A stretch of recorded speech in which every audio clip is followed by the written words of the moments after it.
Hi, this is On Imagination. Welcome to the Ethical Asshole. I am your host, the Salty Bitch. So in my last video, I need to make a logical correction. My daughter was not laughing at my joke, which is okay. She was dancing and head bopping to some music. So that being said, I got out of the Schmiegel Golem multiple personality disorder, which I call multiple consciousness disorder.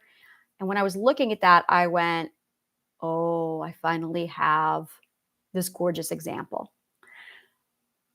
I have seen some movies, tried to watch them, depicting multiple personality disorder. They are disgusting, repulsive, fucking offensive. I have talked to people who have glorified and romanticized multiple personality disorder, and it's fucking disgusting. It's sick. I really, really loathe those people. And I have been trying to explain that there's the insider point of view and the outsider point of view. And if you have, every one of us can relate to this. Either you're an insider or you're an outsider. If you're an insider, you get it. If you're an outsider, you don't have a fucking clue. We're going to flip this. If you're an insider who's never been on the outside, you're fucking clueless. You have no idea because you're on the inside. You don't know what you are really like because you're not seeing yourself from the outside. But there's a few select of us that was an insider and we got to the outside.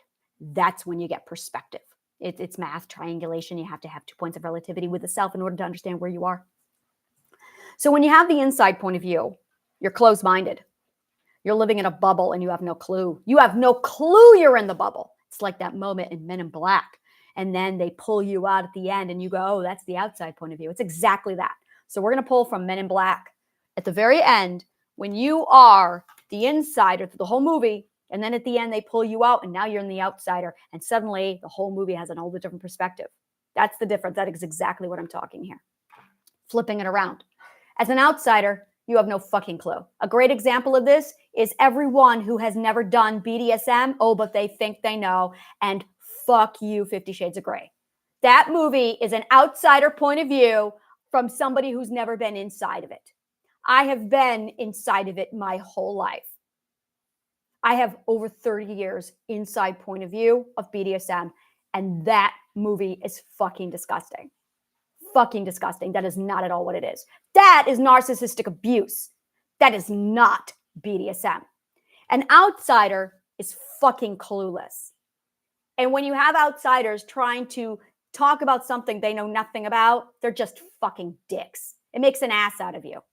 If you're an outsider, you need to just shut your fucking mouth. Flipping it over to multiple personality disorder. I'm trying to watch these movies. I can't watch them. They're offensive. They're inaccurate. They're disgusting. The Schmiegel Golem exchange is what multiple personality really is. Now you've got it. I want everyone to take a look at the Schmiegel Golem exchange with you don't have any friends. Nobody likes you. I hate you. Now flip it. All those movies that depicted multiple personality disorder, how did they match up? Because that's an outsider depicting multiple personality disorder. But there's nothing that really depicts it better than Schmiegel. When Golem says, you don't have any friends. No one likes you. That's multiple personality disorder. That's what it looks like. They don't match. 100% of all mental disorders that the psychologists are diagnosing is an outsider point of view. They didn't get a single one of them right. Not a fucking one. That is not what it's like on the inside. I'm an insider and I'm an outsider. And I was an insider and an outsider at the same time. Compliments of imagination. As in, one of my alters was named Imagination, and she didn't have any multiple personalities. Oh, this is really weird, guys, but bear with me. She didn't have any mental disorders. She wasn't. Joanna was diagnosed, not me. Joanna had the diagnosis. So there was a year, where I got to live with somebody who had all the multiple all the identity disorders, all of the mental illnesses, borderline personality, PTSD, but the other ones didn't. It's extraordinary how I could switch alters and not have PTSD just like that. Oh, I did so much research with this. I was an insider and an outsider of all of the mental illnesses, except like 2. And over here, you have all of the outsider point of view. So when you look at what you think or what they're telling you the disorder is, this is why people can't figure out what's wrong with them, is because you've got a bunch of absolute know-nothings, psychologists, trying to tell you what it's like on the inside when then they're not even there. They don't know what they're talking about. This is why I hate psychologists, because they're outsiders, trying to tell everybody what it's like to be an insider. And my healing consisted of this right here, insider point of view and outsider point of view. There are 4 points of views, 4 points of views. There's the insider point of view. That's yours. That's the only one you've got. And this is the one I know. Then there's the narcissist point of view. This is the red herring bullshit. They're going to tell you what they think is wrong with you. They're the ones who tell you you're crazy and insane. Then you've got the psychologist point of view. Then you've got the truth. There it is. So you've got your point of view. You've got the psychologist's point of view, the narcissist's point of view, or your family's point of view. And then you've got the truth. So you've got 4 fucking point of views. And the psychologists are no different than the narcissists, no different than everyone who's called you crazy and insane. They don't know what they're talking about.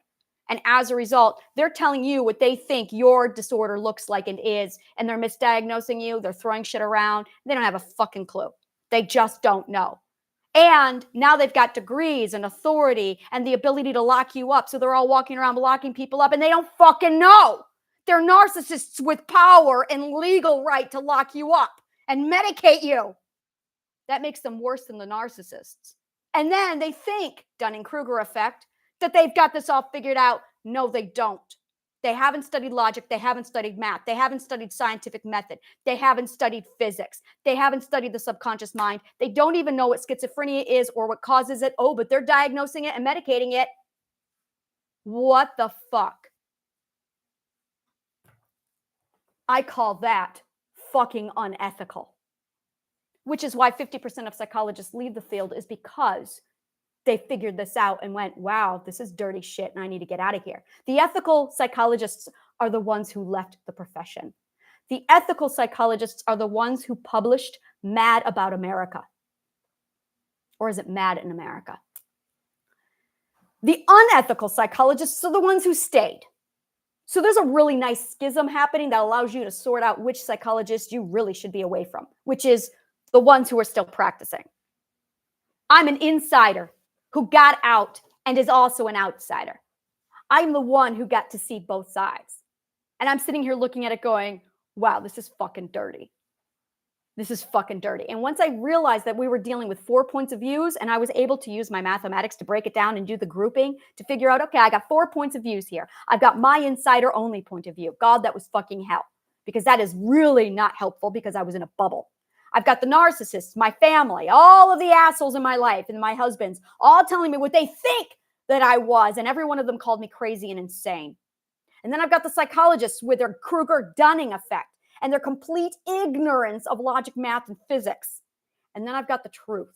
So it was me versus the truth. And I'll tell you what the truth is. It's the outsider point of view and the insider point of view, but it's your outsider point of view because you need the inside point of view in order to figure it out. So you need the insider point of view and the outside point of view integrated into the truth.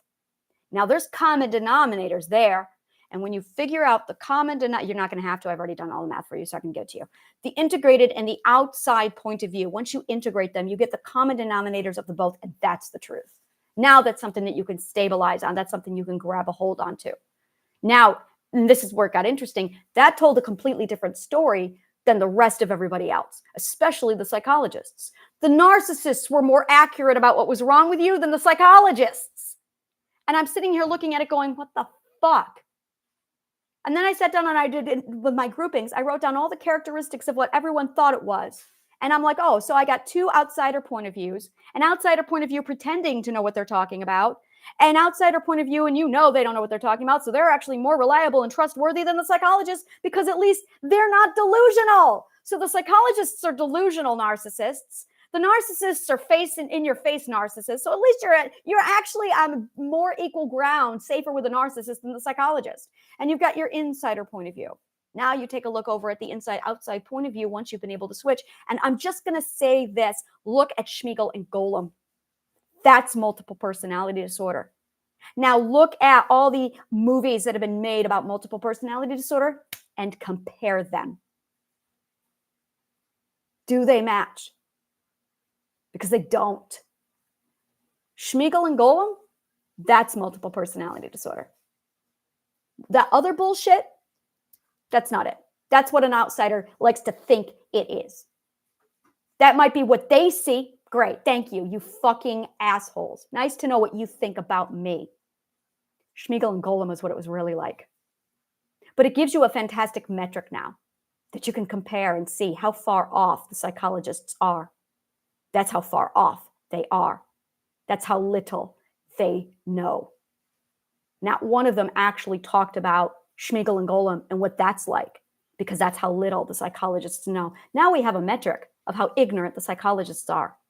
And you have a metric so you can actually see how little they know. So you know, oh, this is what it's really like. So did you relate to Schmiegel and Golem? Because that's multiple personality disorder. That's it right there. It's the constant arguing and justifying with yourself, not realizing that the other part of you isn't even you. That's the delusion. That's multiple personality disorder. Is you don't even know that it's not you. You can't tell you from the narcissist that's invaded you. Your identity has literally, not your identity, your self-preservation system, a fraction of your self-preservation system has mimicked and taken on the identity of somebody else inside of your mind.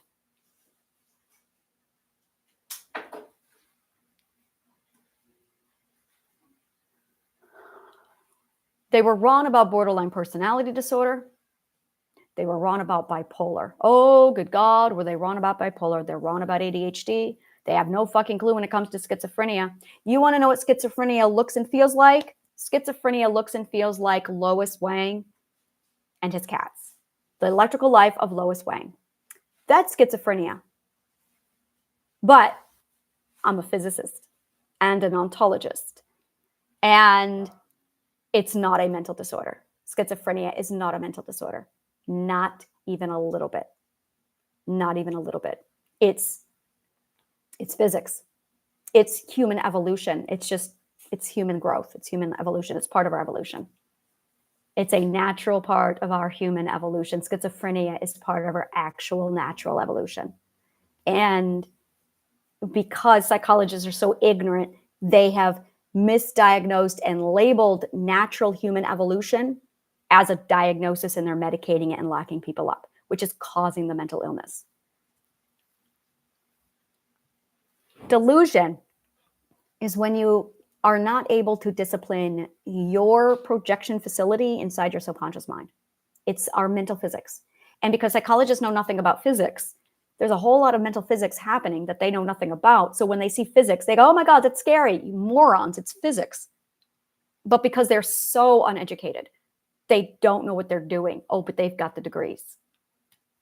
So Schmiegel Golem, look at the other films, and every single one of them looks like that. PTSD is a great one.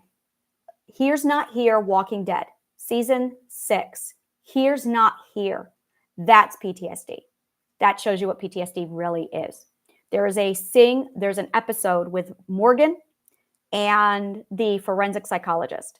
And the film shows PTSD as it really is. It shows the filter. It shows the pulsing heart and that closed filter. And it beautifully depicts PTSD properly. So again, that's what PTSD really looks like. Look at Here's Not Here in Walking Dead, season 6.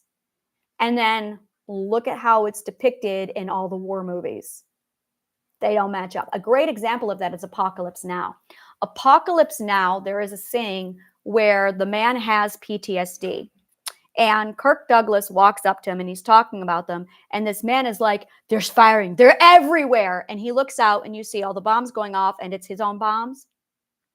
And that is what PTSD looks like to an outsider on the outside. Here's Not Here shows you what PTSD actually is on the inside. So you get to compare. Again, completely different story. So as I find movies where it shows you what the mental illness actually looks like, I'll let you know. And I'm like, draw the conclusion. See how far off the psychologists are. See how far off the outsider is. Because you need the insider point of view and the outsider point of view. And the only one who's got that is you. So you've got to learn how to become an outsider to figure it out. I know how to do that. I teach you how to do that. That's all in my course. They're free. They're on my website, honnesthealinggarden.org. That's in literally, it's a whole thing I do. So the mission really needs to be, you are an insider point of view. You've got to learn how to become an outsider point of view. That way you can get the perspective you need. That way you can start doing the work to change your life. And it's not difficult. It's very logical, simple. It's simple as 3 steps or less. And it truly is like 3 steps or less. You just are an apprentice skilled. So you need the basic instruction to know how to do mental diversification.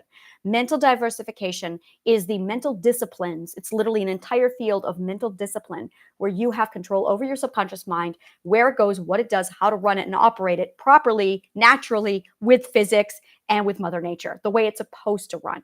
And when we do that, it provides us with both perspectives of the insider point of view and the outsider point of view. You are just dealing with a projection scope. That's all this is. It's just projection physics. 6th grade physics. It's really, really simple. Like 12-year-olds do this shit. So once you understand how physics works with your subconscious mind and the sequencing with logic, the whole thing just clicks right into place. And then it's, I just needed to learn how to use my scope. You just need to learn how to use your scope. That's all this is. You just need to learn how to use your scope, which runs on optic physics. All of it. It just runs on optic physics. You're just learning how to use a scope. So that was by the way, take a look at Schmiegel and Golem. Take a look at the other films. Now you've got relativity. Thank you so much. May the kindest of words always find you.